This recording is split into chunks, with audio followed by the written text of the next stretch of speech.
Hey, what's up everybody? Wayne York here, and today I wanted to talk about how to set up your Dodge Challenger or Charger for the drag strip.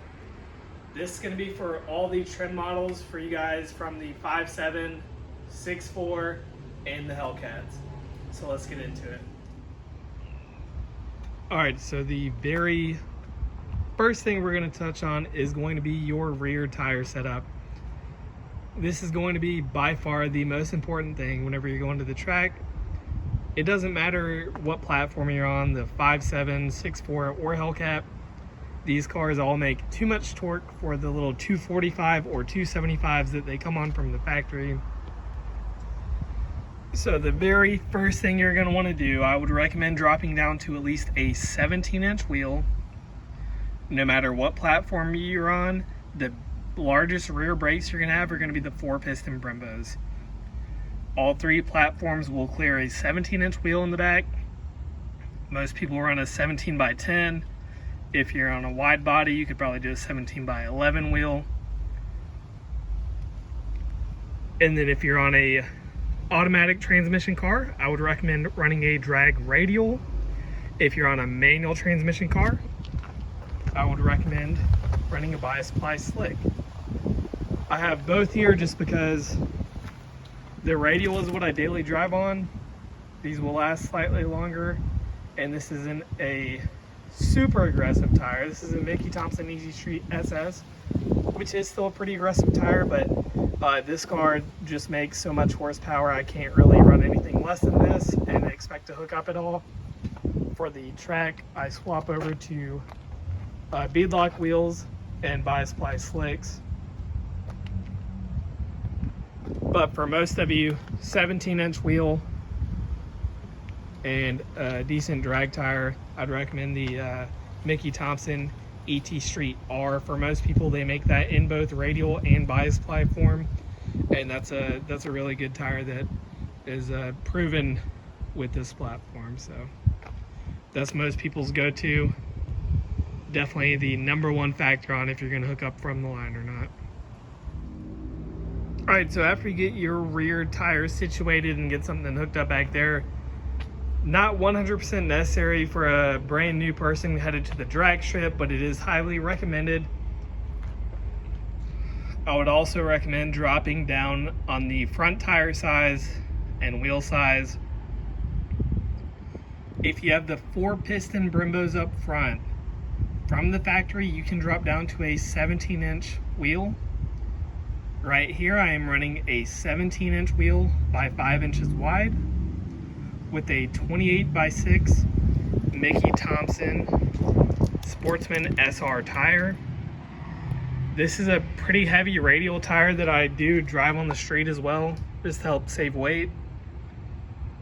If you run more of a straight up drag tire that is not street legal, you'll be able to save even more weight, but it's going to wear out very fast, and I would not recommend driving that on the street at all.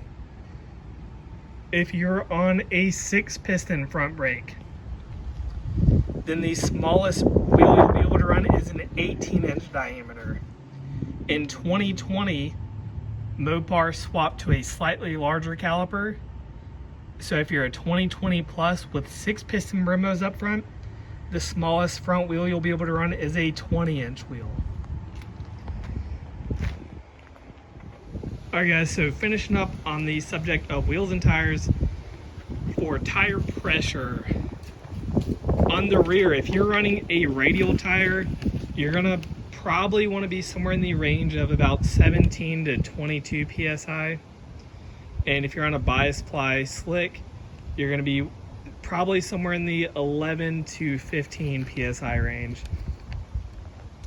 So basically, you want to run as high of tire pressure you can without your car spinning and losing traction. If you run too low of a tire pressure in the rear and it's not needed, then it will basically cause more rolling resistance and you'll lose mile per hour in the top end. If you run too high of a tire pressure in the rear, you're probably going to spin on the launch.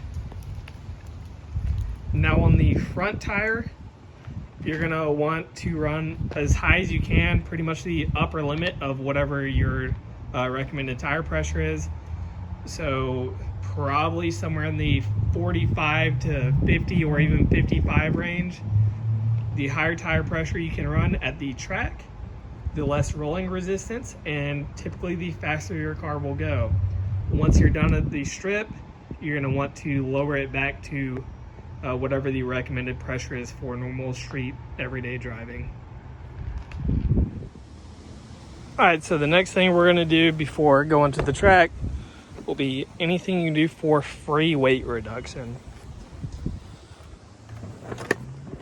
So as you can see here, I have my rear seats removed. I also have the trunk completely gutted, took all the carpet and everything out. You don't have to go that far. It doesn't really weigh that much. The next thing you'll want to do is remove your passenger seat. This is pretty heavy, weighs, so mine is heated and cooled, weighs about 60 pounds. All you're gonna need is an E12 socket, special star pattern. So you have 4 bolts, one on each side rear, and then you'll also have 2 more on the front. And then once you rotate your seat back, you will have 2 electrical plugins that you'll have to unhook, and the seat comes out that easily. If you want to take it a step further, you could remove the driver's seat and run a Kirky, which is a lot lighter. The driver's seat has the electric movements forward and back, up, down, all that. So it actually weighs about 10 more pounds than the passenger seat. So if you're on a Kirky on the driver's seat, you'll save even more weight. With the rear seats and everything removed, that's almost 100 pounds. And at the drag strip, they say every 100 pounds is good for about a 1/10 ET in the quarter mile. Alright guys, so for the next free weight reduction you can do is don't run a full tank of fuel in the car. These have a 16-gallon tank. I would recommend only running from 1/3 to 1/2 tank of fuel. Fuel is about 6 pounds per gallon. So you will save anywhere from 50 to 65 pounds roughly by running 1/3 to 1/2 tank of fuel. And like I said, every 100 pounds is good for a 1/10 in the quarter. So the less weight you have in this car, the faster time you're going to run. Alright guys, so the next thing I want to talk about for once you get to the drag strip will be your burnout. If you're on street tires, I'd recommend trying to just drive completely around the water box and skip the burnout entirely. Pretty much no matter what, your car is probably going to spin, and street tires will drag water up to the starting line, and then nobody's going to be very happy for you. It's going to mess everybody up. If you decide to run a drag radial or slick on the rear of your car, I would recommend also going around the burnout box, but then back into the burnout box to do your burnout. If you have front runners of any type on your car and a drag radial or slick on the rear, you can drive straight through it. You're not really going to pull up water onto the starting line. Once you go through the burnout box, you can then pull forward and complete your burnout. If your car is a 2015 to 2018, you do not have factory launch control. If that's the case, I would recommend this product, the Z Automotive Taser. That will allow you to unlock the launch or line lock in your pre-2018 car. That will enable you to lock down the front brakes only to complete your burnout, so you can hold a button on the steering wheel, do your burnout, let go, and it makes everything a lot easier. Especially in my case, being a manual car, it helped out big time.